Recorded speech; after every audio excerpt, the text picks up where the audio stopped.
तो बांग्लादेश की नई सरकार की रवैया को देखते हुए ऐसा लग रहा है कि बांग्लादेश को कांग्लादेश बनने से कोई नहीं रोक सकता, क्योंकि बांग्लादेश की नई सरकार जिस तरीके से भारत के खिलाफ जा रही है, उससे भारत को एक्शन में आने पर मजबूर होना पड़ रहा है। और हाल ही में खबर निकल कर आ रही है कि भारत की कपड़ा इंडस्ट्री में रेमंड, जो कि भारत की बहुत बड़ी और दिग्गज मैन्युफैक्चरिंग कंपनी है, वह अपने कपड़ा इंडस्ट्री को बांग्लादेश से भारत में शिफ्ट करने की पूरी तरह से तैयारी बना चुकी है।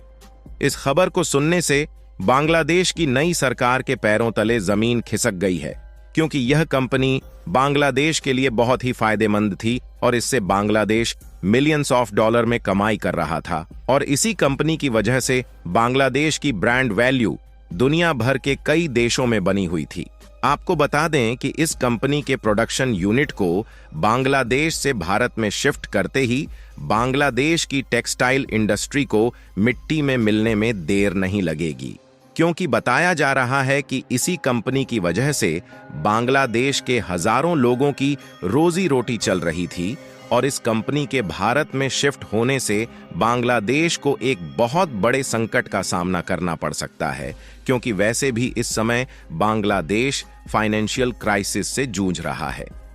तो पूरी अपडेट क्या है इस वीडियो में समझते हैं, लेकिन आगे बढ़ने से पहले इस वीडियो को एक लाइक करके चैनल को सब्सक्राइब जरूर कर लीजिए, क्योंकि यह आपके लिए 1 सेकंड का काम है, लेकिन इससे हमारी काफी बड़ी मदद होती है। दरअसल बांग्लादेश में राजनीतिक उथल पुथल शुरू हुए 1 महीने से ज्यादा हो रहा है, लेकिन अब भी वह रुकने का नाम नहीं ले रही है और हिंदुओं और अल्पसंख्यकों पर हो रहे अत्याचार के खिलाफ वहां की नई सरकार भी कोई ठोस एक्शन नहीं ले रही है और उनके द्वारा भारत पर कई झूठे आरोप भी लगाए गए हैं। लेकिन इन सब के बावजूद भी भारत शांत बैठा था और हद तो तब हो गई जब पानी भारत के सर के ऊपर आ गया तो भारत को एक्शन में आना पड़ा और भारत के द्वारा बांग्लादेश में डीजल और पेट्रोलियम को भेजने के लिए जो पाइपलाइन बिछाई जा रही थी, उस प्रोजेक्ट को भारत के द्वारा रोक दिया गया है। और भारत ने साफ साफ कह दिया कि बांग्लादेश में डीजल और पेट्रोल को भेजने के लिए इस पाइपलाइन को आगे नहीं बढ़ाया जाएगा और इसे अब पूरी तरह से होल्ड पर रख दिया गया है। इन सब के बावजूद भी बांग्लादेश अपनी हरकतों से बाज नहीं आ रहा है और हाल ही में खबर निकलकर आ रही है कि एक 13 वर्षीय लड़की बांग्लादेश के प्रोटेस्ट से तंग आकर के भारत में आने का प्रयास कर रही थी।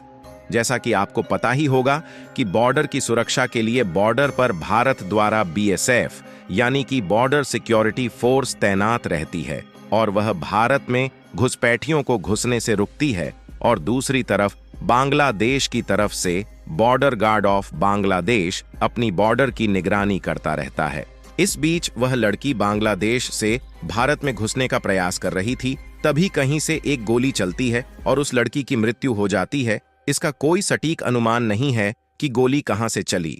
लेकिन बांग्लादेश की तरफ से यह आरोप लगाया जा रहा है कि उस लड़की पर गोली भारत के BSF द्वारा चलाई गई है और यह खबर तेजी से फैलने लगी।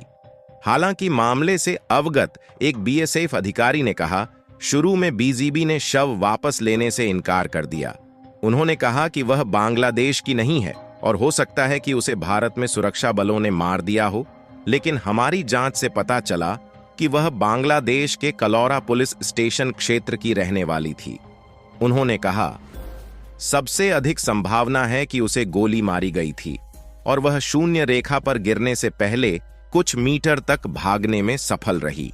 लेकिन बाद में उसकी मृत्यु हो गई और लड़की का शव मिलने से 1 दिन पहले BGB ने सीमा पर सुरक्षा बढ़ा दी थी और 2 हेल्पलाइनों की घोषणा की थी, जहां लोग अवैध रूप से सीमा पार करने वालों के बारे में जानकारी दे सकते थे। BSF के एक वरिष्ठ अधिकारी ने कहा कि सीमा पर बल गैर घातक नीति का पालन करता है।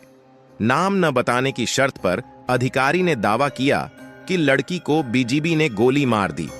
उन्होंने कहा कि 5 अगस्त से घुसपैठ की कोशिशों के इतने मामलों के बावजूद BSF ने किसी भी मामले में बल का इस्तेमाल नहीं किया है। वास्तव में सभी घुसपैठियों को पकड़ा जा रहा है और फ्लैग मीटिंग के बाद BGB को सौंप दिया जा रहा है।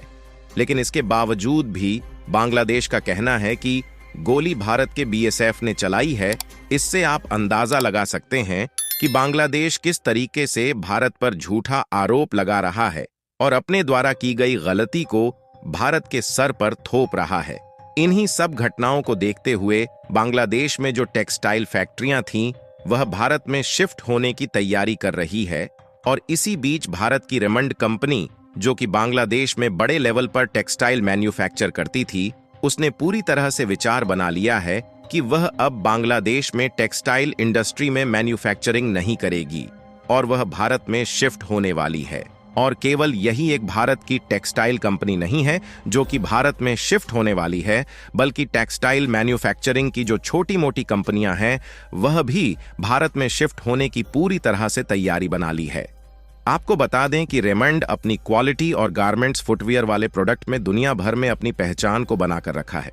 वैसे तो इसकी मुख्य प्रोडक्शन यूनिट भारत में है, लेकिन इसने बांग्लादेश में भी अपनी कई प्रोडक्शन यूनिट को सेटअप किया हुआ है, जहां से यह कंपनी हर साल लगभग $800 मिलियन का तो मुनाफा कमाती है।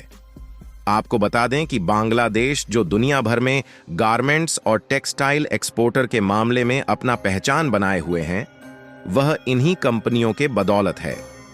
क्योंकि रेमंड के द्वारा बनाए गए गारमेंट्स और फुटवियर क्वालिटी में इतनी अच्छे होते हैं कि इनकी प्राइस हाई होने के कारण भी दुनिया भर के देशों में इसी कंपनी के गारमेंट्स और फुटवियर खरीदने के लिए ऑर्डर आते हैं। आपको बता दें कि इस कंपनी के द्वारा बांग्लादेश का काफी ज्यादा फायदा होता था, लेकिन बांग्लादेश की नादानियों के कारण अब यह कंपनी भारत में शिफ्ट होने वाली है और अब बांग्लादेश को मिलियंस ऑफ डॉलर में नुकसान होने वाला है,